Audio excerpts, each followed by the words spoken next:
আসসালামু আলাইকুম, সবাইকে স্বাগত। বেশ কয়েকদিন যাবত টানা বৃষ্টিতে চট্টগ্রাম, ফেনী, নোয়াখালী সহ বিভিন্ন জায়গায় শত শত গ্রাম প্লাবিত হয়েছে। এর ভিতরে আমরা চট্টগ্রাম থেকে সর্বশেষ দেখাচ্ছি। চট্টগ্রামও টানা কয়েকদিন বৃষ্টি, শহরের বিভিন্ন এলাকা, শহরের গুরুত্বপূর্ণ জায়গাগুলো আসলে পানিতে জলাবদ্ধতা সৃষ্টি, অনেক ভোগান্তি সৃষ্টি হয়েছে। বিশেষ করে শহর অঞ্চলে যারা রয়েছে, গার্মেন্টস শ্রমিক, তারা সকালে আসলে তাদের কর্মস্থলে যোগ দিতে অনেকটা বেগ পেতে হচ্ছে। অনেক ক্ষেত্রে গাড়িও দেয় নেয়, যাতে করে মানুষের হেঁটে যেতে হচ্ছে। এটা একটা দুর্ভোগ।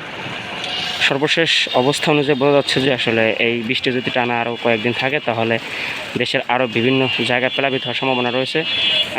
আর ভারতের যে বাঁধগুলো রয়েছে, বেশ ডুম্বুরা বাঁধটি আসলে ছেড়ে দেওয়ার ফলে দীর্ঘ 30 বছর পর এই ডুম্বুরা বাঁধ ছেড়ে দিয়েছে, যার ফলে বাংলাদেশের বিভিন্ন জায়গা প্লাবিত হয়েছে। অনেক সমস্যা, দুর্ভোগের ভিতরে পড়ছে হাজার হাজার মানুষ, এবং বন্যা সৃষ্টি হয়েছে, অনেক অবস্থা অবনতি হয়েছে বন্যা। সর্বশেষ ভারতের এই কাজটা উচিত হয়নি, এরকমের তাদের এই যে বাঁধ, ডুম্বুরা যে বাঁধ রয়েছে ভারতের, সেটা ছেড়ে দেওয়াটা উচিত হয়নি। এতে বাংলাদেশের মানুষের অনেক দুর্ভোগ এবং ভোগান্তি হচ্ছে।